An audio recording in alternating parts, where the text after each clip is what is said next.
पर सीएम योगी आदित्यनाथ मौजूद हैं।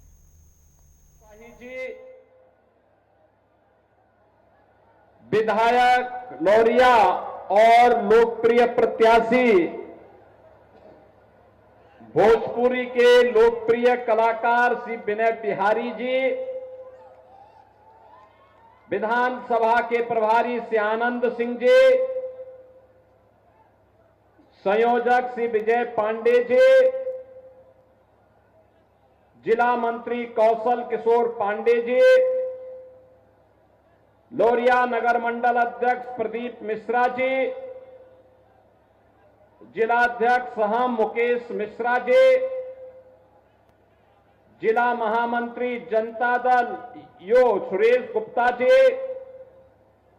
शंभू कुशवाहा जी, रूपक श्रीवास्तव जी, दीपक मिश्रा जी और भारी संख्या में उपस्थित लौरिया विधानसभा क्षेत्र से एनडीए के प्रत्याशी श्री विनय बिहारी जी को अपना आशीर्वाद प्रदान करने के लिए उपस्थित बहन और भाइयों, मैं सबसे पहले मां जानकी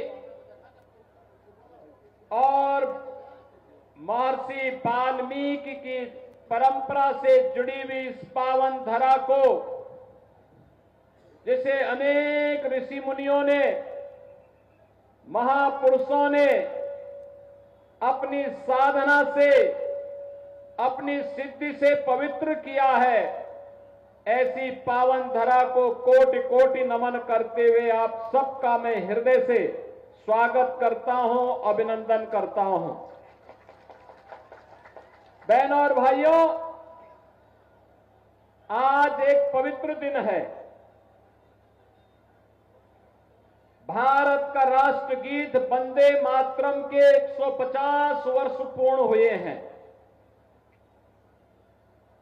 1875 में बंकिम चंद्र चट्टोपाध्याय ने भारत की स्वाधीनता के लिए भारत के नौजवानों के मन में भारत की आध्यात्मिक, सांस्कृतिक और राजनीतिक चेतना को एक नई स्वर देने के लिए जिस अमर कृति की रचना की थी, उसका ये अमर गीत बन गया वंदे मातरम, जिसको गाते गाते भारत का नौजवान फांसी के फंदे पर झूल जाता था, लेकिन भारत की स्वाधीनता के मंत्र से कभी भी भटका नहीं। आज उस गीत को रचे हुए 150 वर्ष पूर्ण हो रहे हैं। इस अवसर पर इस गीत के अमर रचयिता बंकिम चंद्र चट्टोपाध्याय की स्मृति को नमन करते हुए उन सभी क्रांतिकारियों और हुतात्माओं को भी विनम्र श्रद्धांजलि अर्पित करता हूं, जिन्होंने वंदे मातरम गाते हुए भारत की आजादी के लिए अपने आप को समर्पित किया। बहनों और भाइयों, ऐसे ही समय में जब एक और अमर कीर्ति वंदे मातरम के रचयिता को हम स्मरण कर रहे हैं, और तब भोजपुरी के एक कलाकार विनय बिहारी के समर्थन में आपसे अपील करने का अवसर मुझे प्राप्त हुआ है। बहनों और भाइयों, भोजपुरी की मिठास कहां नहीं पहुंची है दुनिया के अंदर।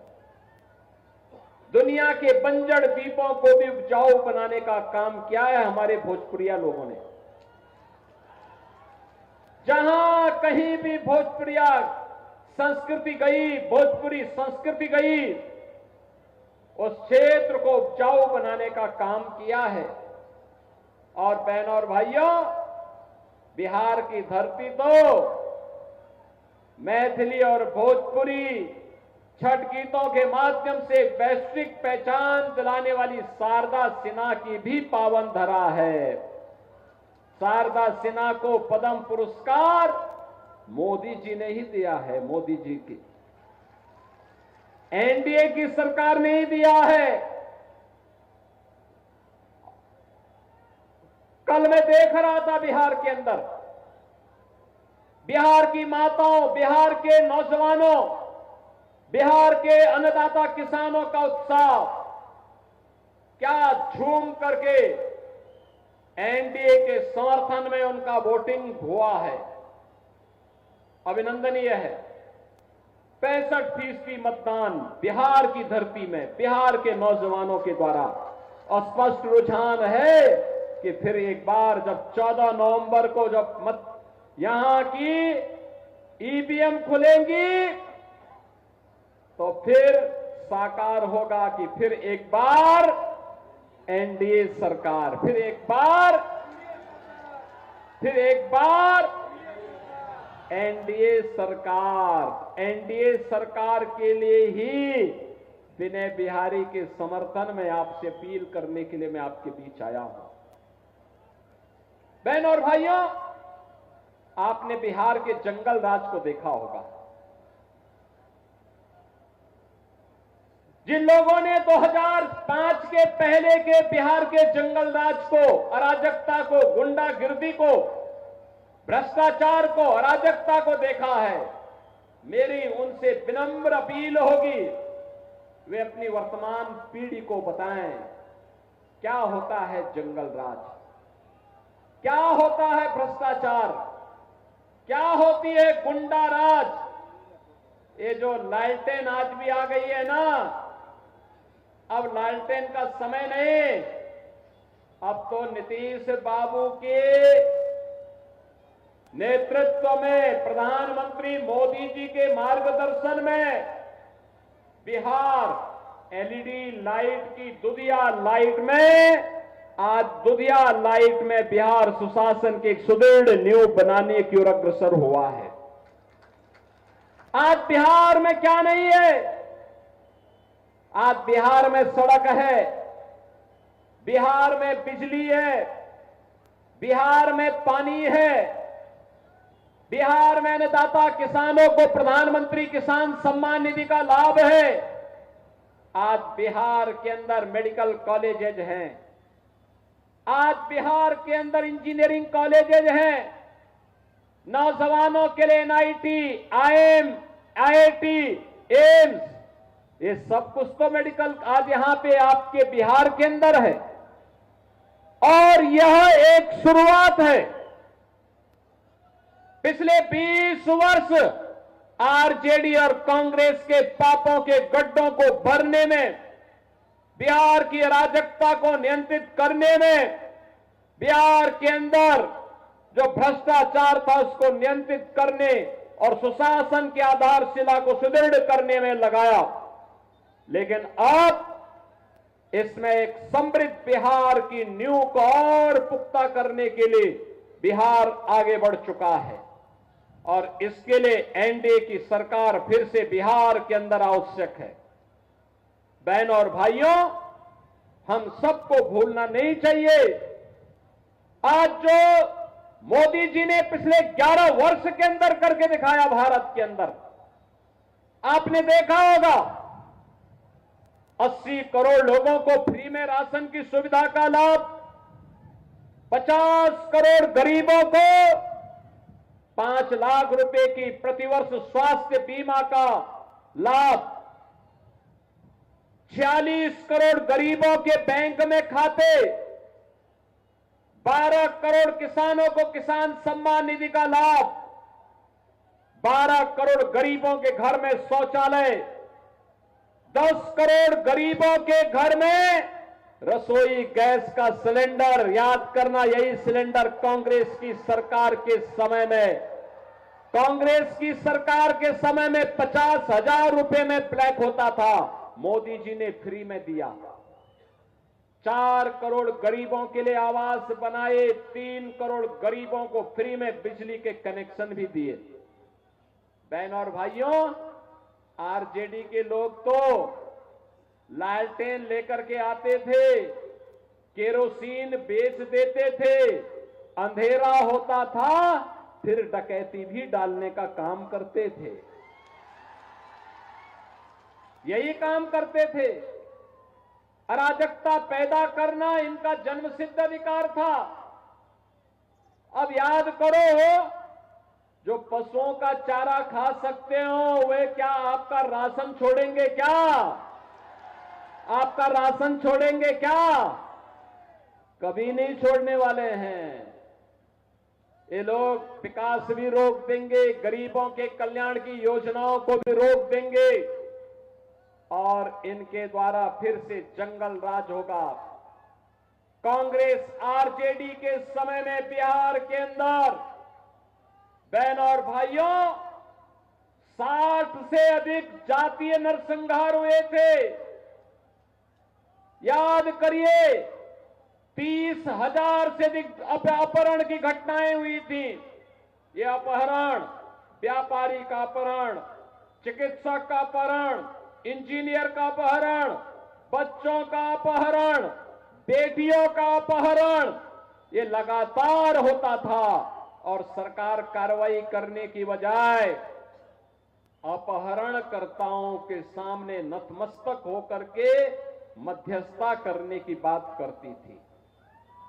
बहनों और भाइयों, ये महागठबंधन में हिम्मत नहीं कि अपराधियों पर जीरो टॉलरेंस की नीति के तहत कार्य कर सके।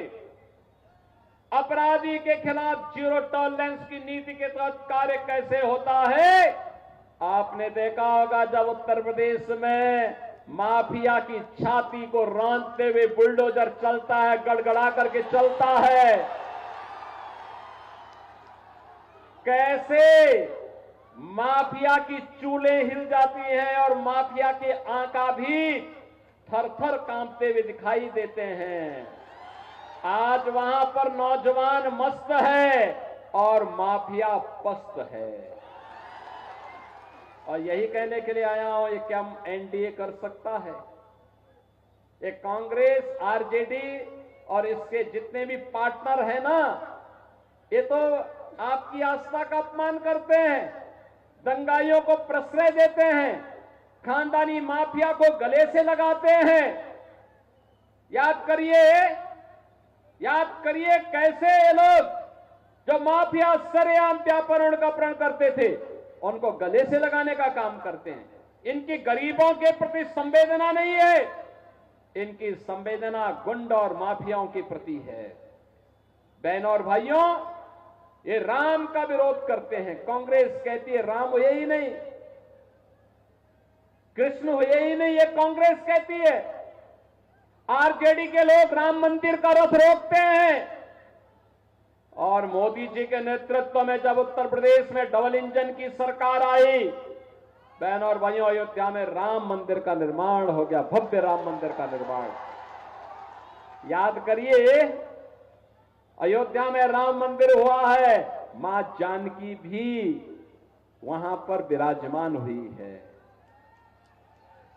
महर्षि वाल्मीकि के नाम पर इंटरनेशनल एयरपोर्ट का नामकरण हुआ है। वहां पर रहने के लिए जो रेल बसेरा बने हैं, उनका नामकरण निषाद राज के नाम पर हुआ है। निषाद राज के नाम पर ये हमने किया है। और जहां आपको प्रसाद प्राप्त होता है ना, उसका नाम है माता सबरी रसोई। ये है सामाजिक न्याय, सबको समेटना। और अयोध्या में रामलला का मंदिर, तो सीतामढ़ी में मां जानकी का भी भव्य मंदिर का निर्माण का कार्य आगे बढ़ चुका है। क्या ये काम कांग्रेस कर पाएगी? क्या आरजेडी कर पाएगी? क्या उनके सहयोगी कर पाएंगे? क्या? बहनों और भाइयों, हमें याद रखना होगा, ये लोग बहकाने। आप मुझे बताओ, जब इनको सत्ता में 20 वर्ष मौका मिला, 15 वर्ष मौका मिला था, उन 15 वर्षों में इन्होंने बिहार के नौजवानों को ठगने का काम किया था। नौकरी के बहाने उनकी जमीनी हड़प डाली थी। यही तो काम किया था। अपहरण को एक उद्योग बन चुका था, नया उद्योग नहीं लगता था, लेकिन जो उद्योग पहले से था वो तो भागता था, छोड़ करके भाग रहा था, और उद्योग यहां पे अपहरण हो गया था। बहनों और भाइयों, नीतीश कुमार जी के नेतृत्व में अपहरण का उद्योग बंद हुआ, गुंडागर्दी रोकने पर प्रभावी कदम उठाए गए, विकास के कार्यों को तेजी से आगे बढ़ाने का काम हुआ है। अब नए भारत का नया बिहार, बिहार का मतलब जब बिहार समृद्ध होता है तो भारत समृद्ध होता है। बिहार स्वर्णिम बिहार बनता है तो भारत का स्वर्ण युग आता है, और फिर से भारत के स्वर्ण युग को लाने के लिए, स्वर्णिम बिहार के लिए हम एनडीए के प्रत्याशी के समर्थन में आज आप सबसे अपील करने के लिए आए हैं। बहनों और भाइयों, एनडीए ने आपके लोकप्रिय प्रत्याशी, लोकप्रिय विधायक और भोजपुरी के एक बड़े कलाकार, देखो भोजपुरी के 2 कलाकारों को हमने भी चुनाव लड़ाया यूपी के अंदर। रवि किशन आए होंगे, रवि किशन आए थे कि नहीं आए थे? आए थे ना। तो रवि किशना भी आए होंगे, वो गोरखपुर से ही सांसद हैं। मैंने अपनी सीट छोड़ करके रवि किशना को दिया, तो सांसद बनो। अब देखो रवि किशन को फिल्म फेयर पुरस्कार भी मिल रहा है, और दादा साहेब फाल्के पुरस्कार भी प्राप्त हो रहा है। और दिनेश लाल यादव निरहुआ को आजमगढ़ से हम लोगों ने जिताया। निरहुआ का गाना सुने होंगे ना, सुने हैं ना? हाँ, तो ये यूपी में हम लोग भी उनको भेजे थे, आपको भी अवसर मिला है। यहां पे योगीराज बाबा मत्स्येंद्र नाथ जी की साधना स्थली भी है, और मैं विधायक जी से कहूंगा उस स्थान का पुनरुद्धार और सुंदरीकरण करवाइए, फिर मैं भी वहां आऊंगा एक बार देखने के लिए। विनय बिहारी जी को भारी बहुमत से विजयी बनाइए, एनडीए की सरकार लाइए। बहनों और भाइयों, सुशासन की सुदृढ़ नींव में ही स्वर्णिम बिहार की परिकल्पना साकार होगी। क्या आप इसके लिए सहमत हैं? सहमत है ना? तो फिर इसमें किसी वाद में पड़ने की आवश्यकता नहीं, कोई विवाद में भी पड़ने की आवश्यकता नहीं। अर्जुन की तरह एक तक निशाना केवल और केवल कमल के फूल की तरफ ही होना है, कमल के फूल पर ही, उसी के ईवीएम के बटन को दबाना है। सहमत है ना? सभी लोग सहमत है ना? हाथ खड़ा करो, दोनों हाथ खड़ा कर, जहां तक मेरी आवाज जा रही दोनों हाथ खड़ा कर दो, थोड़ा इधर भी पीछे, और पीछे बाउंड्री वॉल के पीछे सड़क पे भी बहुत बड़ी संख्या में लोग खड़े हैं। फील्ड में जगह कम पड़ गई तो वहां भी हैं खड़े। विनय बिहारी को भारी बहुमत से विजयी बनाएंगे ना? देखो मैं इसलिए आया हूं यहां पे, जब बाबा मत्स्येंद्र नाथ की पावन साधना स्थली का ये पुनरुद्धार कराएंगे तो मैंने कहा मैं वहां पे आऊंगा, हम लोग भी सहयोग करवाएंगे उसमें। सहमत हैं सब लोग ना? जितवाएंगे ना? दोनों हाथ उठा करके मुझे आश्वस्त करिए, सभी लोग सहमत है ना? तो विनय बिहारी जी को, भोजपुरी के एक अच्छे कलाकार हैं, अच्छे गायक हैं, इनको विजयी, कलाकार को विजयी बनाना चाहिए। कलाकार तो वास्तव में भगवान की एक अनमोल धरोहर होती है, उसको पूरा सम्मान दिया जाना चाहिए, कला का सम्मान होना चाहिए। और वह एक कलाकार है, कलाकार अपनी कला के माध्यम से, अरे आप सौभाग्यशाली के कलाकार होने के बावजूद इतना समय वो आपके लिए दे देते हैं, इतना समय देते हैं। इसलिए बहनों और भाइयों, इन्हें विजयी बनाएंगे।